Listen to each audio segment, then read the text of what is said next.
ఒక పాత జ్ఞాపకం చెప్తా సార్. అది కొంచెం బిగినింగ్ థ్రిల్లర్ లాగా ఉంటుంది, తర్వాత కామెడీ అయిపోతుంది. సో అదే ముందే ప్రిపేర్ చేస్తున్నాం.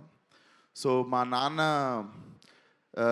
చిరంజీవి గారికి చాలా వీరాభిమాని. సో అప్పుడు పాలిటిక్స్ టైంలో మీ ఫాలోవర్ ఉన్నప్పుడు ఆ గొడవల్లో నైట్ మా కారు కాల్చేశారు ఇంటెన్గా. లైక్ కారు కాలిపోతుంది, న్యూస్ అది ఇది అవుతుంది, ఇంట్లో అందరం షివర్ అయిపోయి ఉన్నాము, కారు కాలిపోయిందని రకరకాలు ఉంటే డాడీ బయట ఎవరితోనో మాట్లాడుతున్నాడు మీడియాతో. డాడీ ఫోన్ మోగుతుంటే నేను ఎత్తాను. హలో అంటే ఎవరు మాట్లాడేదంటే నేను చిరంజీవి అన్నారు సార్. మీరు నాకు వెంటనే షేక్ అయ్యి డాడీ అని చెప్పి పోయి ఫోన్ ఇచ్చాను సార్. మీకు తెలీదు, మా కారు కాలిపోయి మంచి పని అయింది అనుకున్నాం సార్ ఆ రోజు. అంటే మా ఫ్యామిలీ అందరము ఆ కారు కాలిపోయిందనే ట్రోమా మర్చిపోయి we're cherishing the moment that Chiranjeevi గారి నుండి డైరెక్ట్ ఫోన్ కాల్ వచ్చింది మాకు, అండ్ మేము మాట్లాడగలిగినాం, and your concerned about us అని చెప్పి.